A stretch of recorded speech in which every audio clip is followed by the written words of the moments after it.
Ora, bom dia. Desde já quero agradecer na pessoa da professora doutora Lídia Palma o convite que me foi endereçado, agradecer também o facto de me ter permitido pertencer à comissão organizadora destas jornadas, que muito me honra, cumprimentar-vos e dizer que estas jornadas foram pensadas para o público em geral, mas sobretudo para vós, que são os nossos alunos, e, portanto, também para partilhar convosco um pouco do nosso outro lado, da nossa constituição e da nossa enriquecimento enquanto docentes, porque para vos passar informação é preciso que a adquiramos previamente e depois tenhamos a arte e o engenho e o saber de a fazer passar. Ora, como já perceberam, eu e a professora Guida temos tido algumas preocupações com a forma como é que nós ensinamos. Mas não é como é que nós ensinamos na teoria, é como é que nós ensinamos na componente prática. E a presente comunicação incide basicamente sobre as representações de professores e de estudantes. Portanto, eu tenho aqui as opiniões destes dois grupos profissionais acerca do currículo desejado. A professora Guida veio falar de parcerias e eu venho falar do currículo prático. Vários autores, especialmente da Universidade de Aveiro, Isabel Larcão, Sá Chaves, têm dito que a componente prática das formações, porque isto que eu estou a apresentar é na área da enfermagem, mas é transversal a qualquer formação que não dispensa uma componente prática, na medida em que as nossas formações são profissionalizantes. É também isso que lhe dá o caráter de ensino politécnico. Nós preparamos profissionais com formação superior para o exercício. Não ficamos meramente no paradigma de enriquecer alguém com conhecimento que depois não é utilizável. E, portanto, venho-vos apresentar uma secção apenas dos resultados que já obtive do meu doutoramento. E, portanto, é o currículo desejado na componente prática da formação inicial em enfermagem, na perspectiva dos professores e dos estudantes. Neste âmbito, e como todos vocês sabem, experienciam, a formação em enfermagem, desde o início, sempre se organizou segundo duas grandes áreas. Uma componente teórica e uma componente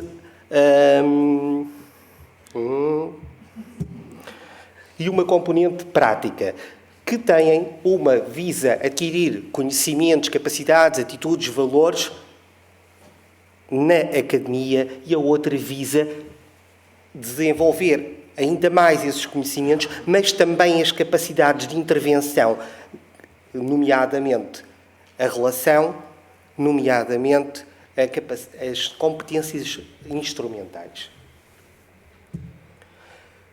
A prática, enquanto dispositivo de formação, e chamemos-lhe assim, parece estranho, mas é um dispositivo de formação, é unanimemente reconhecida pela literatura. A professora Guida deixou isso bem claro, da importância da prática na apresentação que fez. E é considerado um lugar ímpar no desenvolvimento dos estudantes. Isto é referido na literatura pelos próprios, quando os entrevistamos, isto é referido pelos docentes, isto é referido pelos empregadores, é referido por os diversos stakeholders que têm alguma implicação com o processo formativo. E isto dá uma dimensão específica a todas as formações que não dispensam uma componente prática, que é o conhecimento profissional não pode ser obtido apenas nos bancos da escola, porque senão ficamos pelo conhecimento, não ficamos com a competência. Nesse âmbito, são imensos os estudos que vêm realmente realçar a importância da prática. Porém, se é certo que a prática é o core da formação em enfermagem, diversos estudos vêm apontando para a existência de algumas fragilidades, contradições ou até ambiguidades. Por exemplo, a dicotomia entre a teoria e a prática. Quantas vezes vocês ficam com a sensação de que lá na escola ensinaram uma coisa, mas aqui faz-se outra? E, portanto, isto é o que quer dizer esta dicotomia entre a teoria e a prática. Por outro lado, também há estudos que vêm evidenciar se verdadeiramente os contextos clínicos contribuem para a socialização organizacional e para a construção identitária do estudante enquanto futuro profissional. Outros estudos ainda vêm falar de problemas mais específicos, que relacionam com a supervisão, a tutoria, o mentorship ou o preceptorship. São outras lógicas de encarar a orientação de alguém teoricamente mais informado. Lembram-se do que eu falei da definição de supervisão? Alguém que detém conhecimento orienta alguém que não tem esse conhecimento e ajuda no seu desenvolvimento pessoal e profissional. E, portanto, há várias correntes que estão ali sintetizadas e, portanto, muitas vezes são usadas como sinónimos, mas não é verdade. Conceptualmente e nas práticas de exercício supervisivo, que também já falámos no outro dia, eu falei-vos disso. Portanto, não é exatamente a mesma coisa. Por outro lado, temos também, a professora Guida já aludiu a este aspecto, uma certa indefinição de papéis. Facto é que, no que aos enfermeiros diz respeito, as competências de enfermeiro de cuidados gerais dizem que os profissionais são obrigados, entre aspas, a colaborar na formação dos pares. Mas depois é omisso como é que isso se faz. Portanto, precisávamos, se calhar, de regulamentação para perceber como é que isso se faz. E, portanto, há aqui uma indefinição de papéis. Por um lado, muitas vezes os orientadores dos serviços não se querem comprometer e mesmo com a avaliação sentem problemas, que também vamos ver mais à frente, porque não se sentem preparados, porque não têm formação para colaborar muitas vezes nisso. São os alunos que sentem sempre aquela sensação de amargo na boca porque acham que não foram bem avaliados. Isto também é muito comum. E, portanto, isto decorre desta indefinição de papéis. Por outro lado, as necessidades de formação, e a professora Guida também já apresentou, os nossos trabalhos tocam-se, e, portanto, que há uma grande necessidade de formação das pessoas que colaboram nos ensinos clínicos. E aqui temos que ver isto de duas formas. E quando eu ponho ali supervisor, estou a enquadrar lá o professor enquanto supervisor da instituição. Porque também os próprios professores não têm a formação para acompanhar com eficácia e eficiência o desenvolvimento de competências pessoais e profissionais do estudante em contexto. Porque uma coisa é ensinar em sala de aula ou no laboratório, outra coisa é ensinar lá no contexto. É diferente. Conceptualmente é diferente, a exigência é diferente.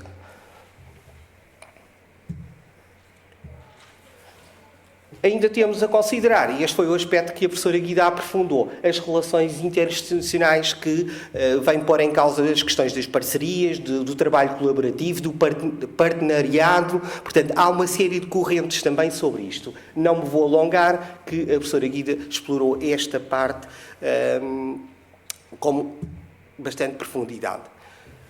Assim, e relembrando que isto é apenas uma secção do meu trabalho, no entanto, em termos dos participantes, e porque isto é um trabalho qualitativo, eu não vou falar de amostras, nem de populações, vou falar de participantes. Os participantes foram 65 professores de 13 escolas superiores de enfermagem ou escolas superiores de saúde. Saúde. 2 no norte do país, 3 no centro, 1 do sul e 7 da região de Lisboa e Val do Tejo. Se quiserem saber porque é que são estas, foram aquelas que eu, com mais facilmente, portanto, em que houve facilidade de aceder às mesmas. E, portanto, foi as possíveis. Inicialmente, quando eu estabeleci o estudo, tinha pensado entrevistar 2 alunos por escola. Depois não foi possível, por razões intrínsecas aos próprios, acabei só por conseguir entrevistar 16 alunos. Em termos de material e métodos, a natureza do estudo, como facilmente se adivinha, é qualitativa, portanto, enquadra-se no paradigma interpretativo e fenomenológico, porque o que me interessa é aceder ao pensamento e ao vivido de quem vive, porque é qualitativo. Não é muito comum, portanto, há sempre uma uma hegemonia de trabalhos quantitativos e, portanto, aqui a lógica é um bocadinho diferente. Em termos de técnicas de instrumento de recolha de dados, utilizei duas. O focus group aos professores. Porquê é que eu utilizei o focus group? Foi uma maneira de aceder a um maior número com maior rapidez. Teve aqui alguma economia de tempo. E, por outro lado, porque eu também queria, de alguma maneira, obter consensos. Não era? Portanto, para quê? Para que os meus resultados fossem, de alguma maneira, mais válidos, entre aspas. E se eu tivesse dúvidas, os meus dados, e vocês vão ver à frente, confluem muito no que a professora Guida já disse. Aos estudantes, utilizei a entrevista semi-estruturada. Para quê? Para lhes dar a oportunidade de se explanarem. Escolhi-os do 4º ano. Porquê? Porque já tinham muita experiência de ensino clínico. Perdão. Falta falar da técnica de análise. Claro, se os dados são qualitativos, não temos grande saída. Fiz análise de conteúdo temática e na faculdade onde eu estou a fazer o doutoramento é muito clássica e, portanto, não recorri a nenhum suporte informático, nem NVivo, nem NVIST, nem nada. Portanto, passo a expressão que é grosseira, mas toda a análise de conteúdo foi feita à unha. Os resultados. Dos professores entrevistados, obtive este conjunto de categorias, portanto, os contributos que os professores acham interessantes relativamente ao estágio prendem-se com a organização do próprio estágio, com as estratégias desejadas, com o perfil de professor desejado, com relações interinstitucionais desejadas, com o perfil de supervisor desejado e características dos contextos e ainda com as finalidades da própria formação. Analisando agora os resultados dos alunos, repara-se que há uma coincidência no discurso. As categorias são exatamente as mesmas. A atribuição de valor é que foi diferente, o que necessariamente tem a ver com o papel de cada um dos atores no processo de ensino-aprendizagem. Se repararem, como era, nem sequer foi surpreendente, para os alunos a grande preocupação é o supervisor clínico. Era lógico. Agora, analisando de um ponto de vista mais fino os resultados, e vamos começar pela primeira categoria e por uma questão de sequenciação eu segui a ordem de respostas de valorização dos professores. Ora, o que é que os meus entrevistados me disseram? Disseram que, relativamente à organização do estágio, que é de manter o regime de alternância. Para quem não sabe, tecnicamente, e em termos de educação, nós fazemos uma coisa que se chama alternância justaposta. Isto é, temos um período de formação teórica, temos um período de formação prática. Temos outro período de formação teórica, temos outro período de formação prática. Isto chama-se alternância justaposta. A responsabilidade de ser centrada na escola, isto aqui é polémico, não é nem todos, isto é um estudo qualitativo, portanto não tem pretensões a generalização, é uma das características dos estudos qualitativos. Mas se calhar estendesse isto a nível nacional, eu haveria de obter respostas que poderiam não coincidir com exatamente que aqui estão. E, portanto, há também pessoas que eu conheço e que vou falando informalmente e que acham que devia ser responsabilidade partilhada. E até porque a lógica da parceria é um pouco essa. Voluntariedade do supervisor para a função e depois logo a seguir eu tive o cuidado de juntar as duas, profissionalização. Também temos aqui uma certa destenia, diria eu, relativamente a este aspecto. A professora Guida Amaral falou aqui dos incentivos. Pois, se nós formos para as correntes da sociologia do trabalho, já se percebeu que incentivos rapidamente se esquecem. E, portanto, é melhor outra coisa, que é a profissionalização. E eu juntava isto com o modelo de desenvolvimento profissional da Ordem dos Enfermeiros, que, para a sua implementação, exige que os contextos detenham idoneidade formativa. E eu penso que é por aqui que passa, que é os contextos terem idoneidade formativa, mas os formadores também serem idóneos, isto é, certificados. Certificados, profissionalização. Não digo mais sobre isto. Existência de programas de integração decente à função supervisiva. O facto é que todos E como é um parente pobre, como eu disse inicialmente, estamos todos aos trambolhões para ir aos ensinos clínicos. Eu ainda me lembro a primeira vez que me vi com um grupo de 10 alunos em Santa Maria, o karma que foi, que eu estava ali, era a minha insegurança, porque não estava a ver o grupo todo, porque tinha 2 numa sala, 2 noutra, e eu não os conseguia controlar. Era todo esse drama, porque o que é que eles estão a fazer às criaturas? Portanto, e estas coisas são importantes, são coisas finas, mas são importantes.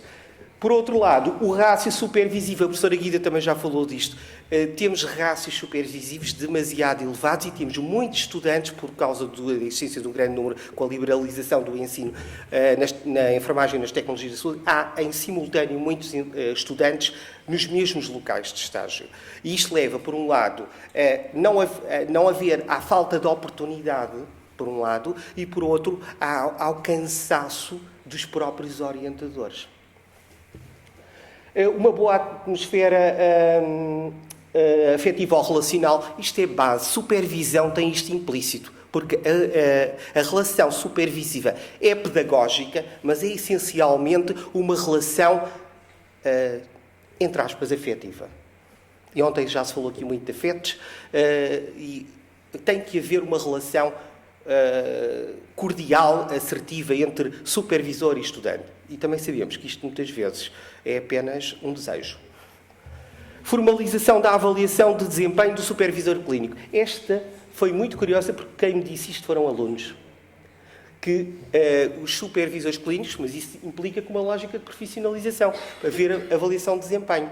Porque nunca se mede, ou se mede, mede-se de uma forma pouco formal, o desempenho do supervisor clínico. Isto é uma coisa também para pensar.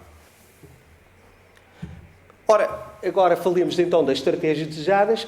Cá está a existência de corresponsabilidade entre ambas as organizações. Por um lado, a academia, por outro lado, os contextos. Têm que ser ambos responsáveis pela formação do estudante. Depois, isto tem a ver com a massividade de alunos em ensino clínico, um ensino prático mais individualizado e mais personalizado.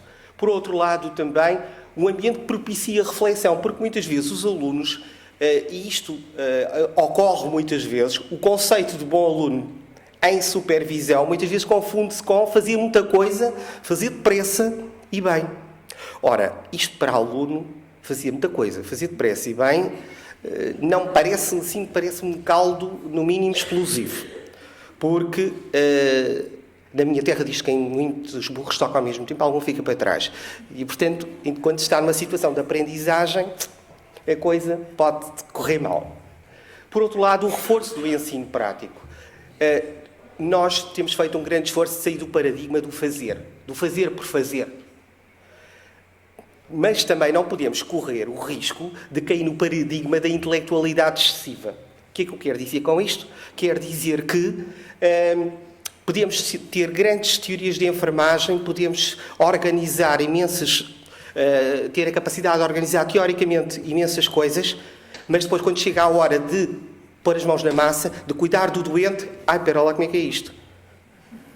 Portanto, tem que haver aqui equilíbrio nestas coisas. E uniformidade de critérios de exigência e avaliativos entre os diversos agentes. Isto tem a ver com respostas que os alunos me disseram. Os alunos sentem que há sempre uma grande desintonia entre a avaliação do professor e a avaliação do supervisor. Até porque nós que já andamos nestas coisas há alguns anos, sabemos que quando a relação afetiva ou relacional entre o orientador e o estudante é boa, um 15 está garantido. Perfil de professor desejado. Detentores de formação. Portanto, o professor tem que ter formação pedagógica. Ontem já abordei, foi uma das questões que eu coloquei ao professor Luís Lança. Isto é um mal que graça em todo o ensino superior. Não se pode ser professor sem formação para tal, ou não deveria poder. Porque não basta saber da especialidade. Tem que saber como é que se transmite o âmbito dessa especialidade. Por outro lado, ter experiência profissional. Isto aqui, então, na nossa escola, que é privada, nós aqui, a generalidade dos professores põe as mãos na massa.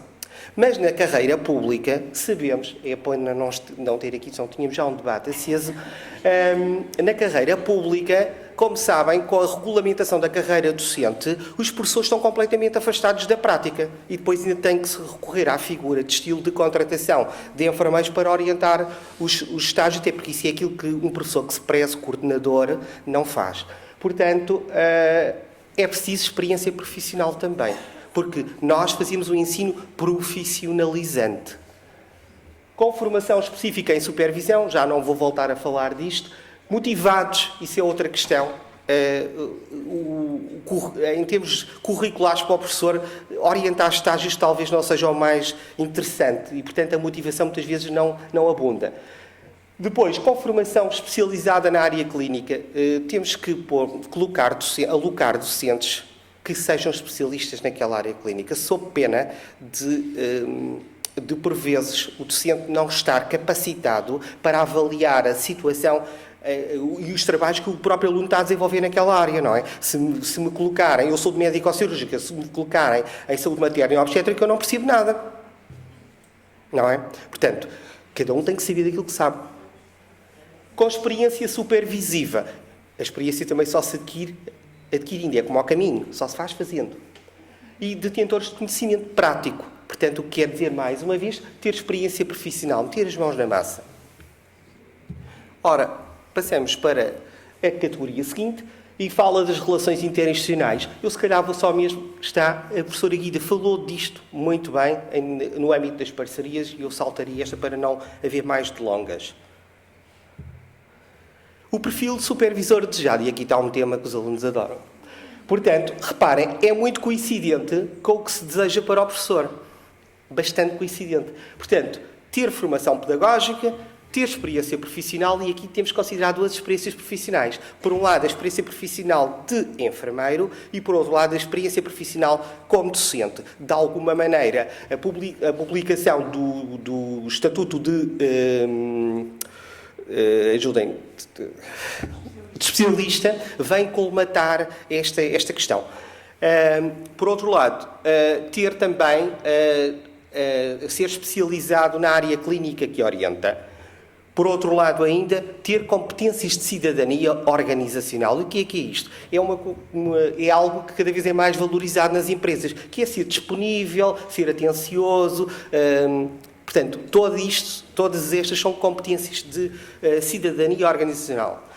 Também estar motivado para a função, ter um conhecimento técnico-científico sólido, pois eu tenho algumas unidades de registro que não sei se as vou colocar na tese, porque de alguma maneira são comprometedoras, que é um aluno detectar que o seu supervisor o está a ludibriar, digamos assim, no conhecimento, que não tem conhecimento sólido para responder às questões com as quais é confrontado. Isto é grave. É muito grave. E é tanto mais grave porque temos que lhe adicionar uma coisa, que é, com as convulsões que estão a haver nas organizações, nós corremos o risco, e já tivemos situações, de haver um profissional com ano de profissão a orientar alunos finalistas. Isto são situações a evitar. E, portanto, que a professora Guida, quando falou das parcerias, abordou de alguma maneira também este aspecto. E isto é muito sério e temos, no ensino que se deseja superior, há alguns cuidados que têm que se ter. Por outro lado, pessoas que investam no seu desenvolvimento profissional. Porque, e ontem ficou bem claro que o conceito, e ainda vou abordar mais à frente, de long life learner é o paradigma da atualidade. Nós não podemos continuar, e agora temos de trabalhar até aos 66 anos e 2 meses, a pensar que fazemos um cursinho e que isso nos garante eficácia e eficiência para o resto da vida. Isso acabou, meus amigos. Isso era um paradigma dos anos 80. Características dos contextos desejadas.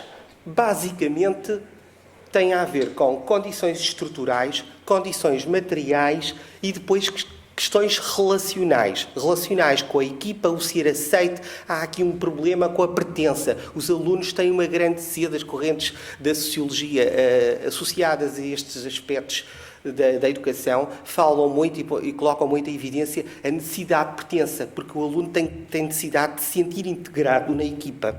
O problema é que muitas vezes integrado é o tal fazer bem rápido, não vou repetir. Ok? Depois, contextos que estimulem o aluno. Os alunos gostam de desafios, os alunos gostam de dificuldades.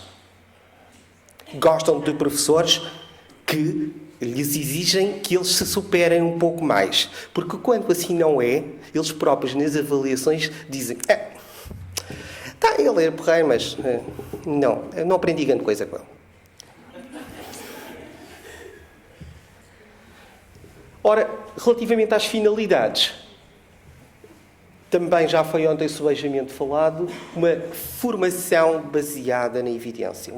Portanto, temos que trabalhar cada vez mais com base na evidência. Por outro lado, e isto é que nos caracteriza enquanto enfermeiros e enquanto profissionais de saúde, uma formação com enfoque na pessoa. Portanto, a tal visão holística do doente e da família. Por outro lado, que ajude o próprio aluno, desde logo na formação inicial. E eu acho que os subsídios da investigação são ótimos neste aspecto, que é perspectivar o aluno como long life learner.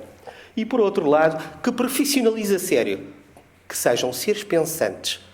Já tivemos também um paradigma do fazer e do pensar pouco. Portanto, vamos lá, temos de ser agentes ativos nas organizações de saúde. E, por outro lado, que ainda contribuam para a formação contínua de quem lá está. E o facto é que, se houver humildade, a generalidade dos supervisores, e eu quando fiz a tese de mestrado, foi um dos indicadores que eu obtive, é que a formação inicial, de alguma maneira, suscita desenvolvimento nos profissionais das organizações. Portanto, contribui para a formação contínua desses mesmos profissionais. Por último, apresento-vos a síntese desta secção em que, para fazermos o caminho do currículo atual ao currículo desejado, temos essencialmente que nos preparar para a mudança. E a mudança há de ser ao nível das estratégias formativas, como vimos, há de ser mesmo em termos de política organizacionais, e um bom exemplo é a profissionalização da supervisão. Os contextos têm que passar a ser mais abertos, mais adequados, o que também passaria pela lógica da certificação dos contextos. Nas relações interinstitucionais, a professora Guida deixou bem claro, há que fazer parcerias efetivas, porque hoje em dia, eu escrevi isto na minha tese, mestrado nunca mais me esqueci, que é a parceria não existe verdadeiramente. Existe uma parceria de ofício, foi o que eu lhe chamei. Eu mando um ofício para o hospital a pedir um estágio, o hospital manda-me um ofício a dizer, sim senhora, pediu 10 vagas, mas eu dou-lhe 4. E, portanto, isto não é parceria. Isto não é protocolo. Isto não é nada. É apenas um ofício.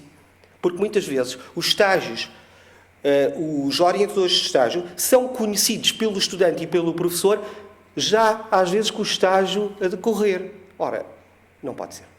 Não pode ser. Portanto, temos um grande trabalho para fazer nesse aspecto. Perfil de supervisor clínico, também temos muito trabalho. Se quando eu fiz o mestrado dizia que era preciso formação, hoje em dia há muitas pós-graduações em supervisão clínica, mas não são frequentadas. Também fica aqui uma interrogação. Por que será? Por outro lado, temos o perfil do docente. E aqui também temos que fazer um longo caminho.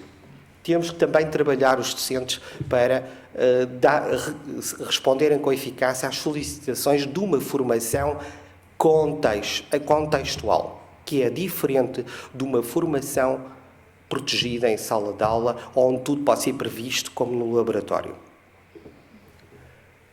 Por último, em termos das finalidades, e é importante que reconheçamos quais são as finalidades da formação em enfermagem, uma formação que se quer superior, e trabalhar esta dimensão de ensino clínico nessa lógica, numa lógica de um técnico superior de saúde, que vai trabalhar no seio de uma equipa multidisciplinar e tem que trabalhar como um igual. Portanto, e sintetizando, no momento em que o quadro normativo da enfermagem, relativamente à enfermagem, nos exige uma formação de nível superior, não penso que seja aceitável que aqueles que formam não estejam devidamente habilitados para participar nessa formação. Portanto, Se a resposta a esta questão que eu coloquei for não, temos que mudar, então muito terá que ser feito, muito terá que ser mudado e as dimensões estão aqui identificadas, as dimensões de mudança. Obrigado.